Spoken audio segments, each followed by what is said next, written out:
Welcome back to the channel. We are kicking things off with massive heavyweight action as UFC legend Francis Ngannou makes a thunderous return to the cage. Ngannou just showed the entire combat sports world why he remains the lineal king of the division, dropping a devastating left hook to separate Philippe Lins from his consciousness in just 4 minutes and 31 seconds.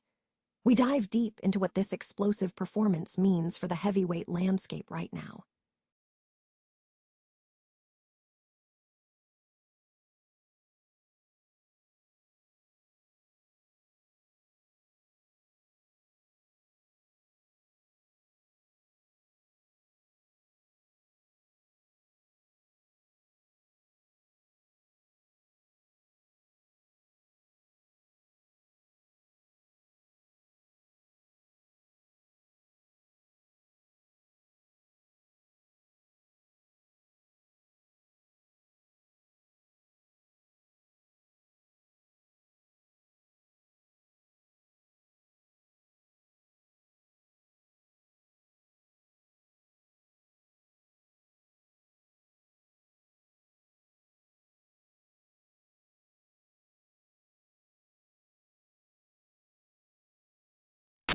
And Olympic gold medalist Gable Steveson making his debut.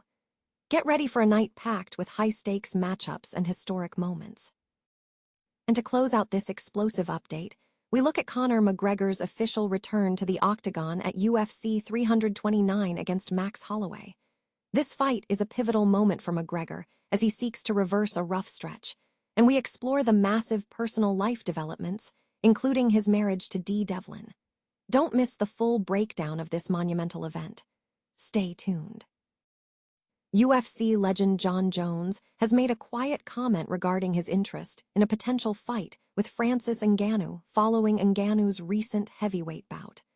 The comments surfaced in a Sports Illustrated report amidst the aftermath of a high-stakes MMA event. The event featured significant action, with former UFC heavyweight champion Francis Ngannou making a powerful return to the cage. Competing in mixed martial arts for the first time since October 2024, Ngannou secured a devastating knockout victory over Philippe Lins in just 4 minutes and 31 seconds of the opening round. Immediately after the knockout, Ngannou focused his attention on Jon Jones, highlighting Jones' public desire to leave the UFC. Ngannou reportedly told Jones, "He should be watching what I'm doing and learn. Figure it out and come make this fight." When pressed on his standing in the heavyweight hierarchy, Ngannou was unequivocal, stating, "I'm the F best." Adding to the surrounding developments, MVP co-founder Jake Paul has also hinted at the possibility of Ngannou returning to boxing under the promotion's banner soon. Meanwhile, Jon Jones, who has been navigating a complex relationship with the UFC, expressed his long-term ambition to face Ngannou despite both fighters aging. Jones admitted that securing a fight would require him to first focus on exiting his current UFC contract. He suggested that partnering with MVP might be the necessary route if a deal with the UFC proves unlikely. Jones remains uncertain about returning to MMA, noting that his non-fighting ventures are progressing well, and he is content with his achievements in the octagon. Jones has faced hurdles in securing fights against top contenders like Tom Aspinall and Alex Pereira over the past 2 years. Despite the competitive tension, the report concludes that while Ngannou and Jones share mutual respect, the prospect of a direct confrontation remains uncertain. The fight card for UFC 329 has been officially announced, featuring a highly anticipated main event rematch between two former UFC champions. Former two-division champion Conor McGregor will face former UFC featherweight champion Max Holloway in a welterweight bout at the T-Mobile Arena in Las Vegas on July 11. This rematch follows their first encounter at UFC Boston on August 17, 2013, where McGregor secured a unanimous decision victory.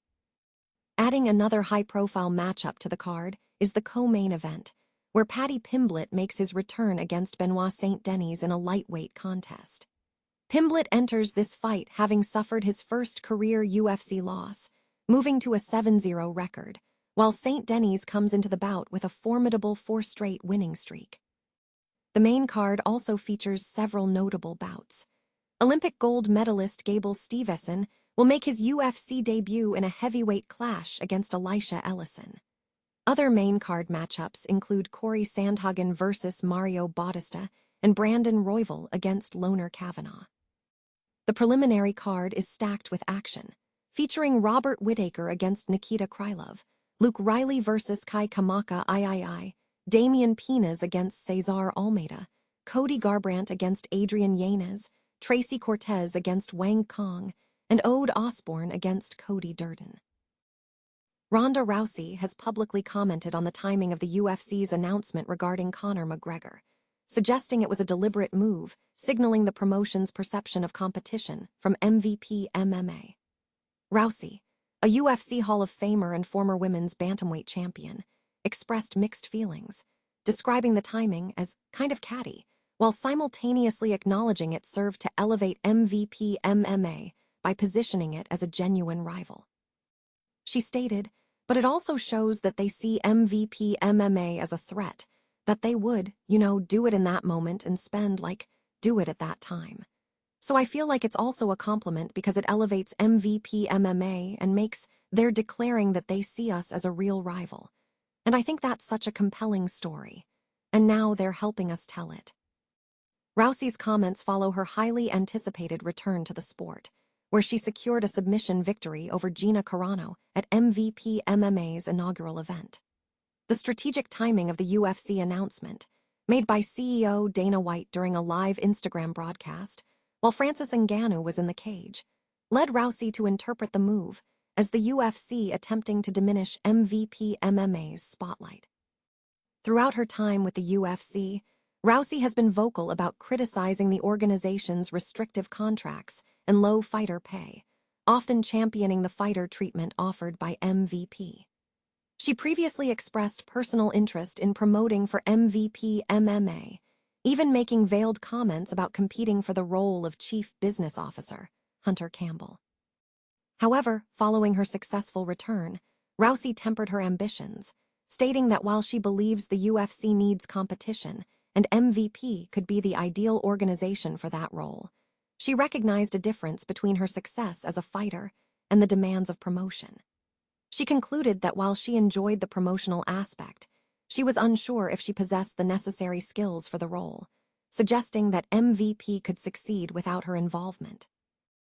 Conor McGregor is set to return to the octagon for a high-profile welterweight clash against Max Holloway at UFC 329 in Las Vegas on July 11. UFC CEO Dana White officially announced the return, marking McGregor's first appearance in 5 years and ending one of the longest absences of his professional career, following a TKO loss to Dustin Poirier in July 2021. The bout pits the former two-division champion against the accomplished featherweight, Max Holloway. This contest represents a pivotal moment for both fighters. Holloway enters the fight after a March loss to Charles Oliveira and is currently won one since committing to lightweight competition in 2025. McGregor, conversely, is aiming to reverse a challenging stretch, holding a 1-3 record across his last 4 UFC appearances.